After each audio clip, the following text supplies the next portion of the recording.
सुखल का पाउडर, सुखल का पाउडर।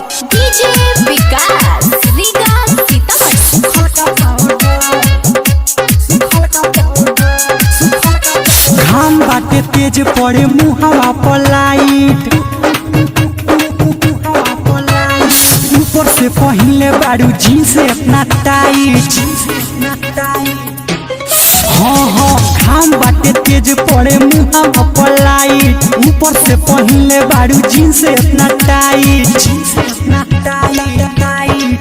चीज भीज के हो जाए तारा तर तो लगा ली हो सुखल का पाउडर। गोरी कोरी नहीं असर असर तू लगा ली हो सुखल का पाउडर। सुखल का पाउडर, सुखल का पाउडर हो, सुखल का पाउडर हो, सुखल का पाउडर। चीज भीज के हो जाए तारा तर तो लगा ली हो सुखल का पाउडर। गोरी कोरी नहीं असर असर तू लगा ली हो सुखल का पाउडर। माँ Vaishno recording studio Delhi. DJ Vikas Riga Sitamarhi.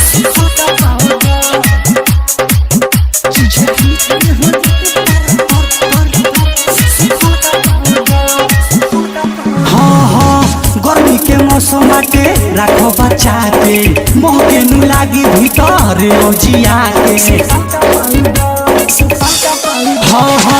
गर्मी के मौसम बाटे राखो बचा के, मोह के नु लागी भीतर ओजिया के। तू उजर बारू हो बाऊ जर तो लगा ली हो सुखल का पाउडर। कोरी कोरी नहीं लसर फसर तू लगा ली हो सुखल का पाउडर।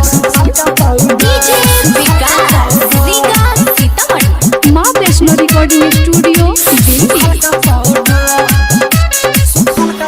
आए हाय निजन फेकत हुई तोहर नुधा हो, निर्मल जोगेश के तू मानो सलाह हो। निजन फेकत हुई तोहर नुधा हो, सौरभ जोगेश के तू मानो सलाह हो। पिया परदेसी के परी ना नजर तू लगा ली हो सुखल का पाउडर। चीज भीज के हो जाई तारा तर तू लगा ली हो सुखल का पाउडर। माँ वैष्णो रिकॉर्डिंग स्टूडियो दिल्ली।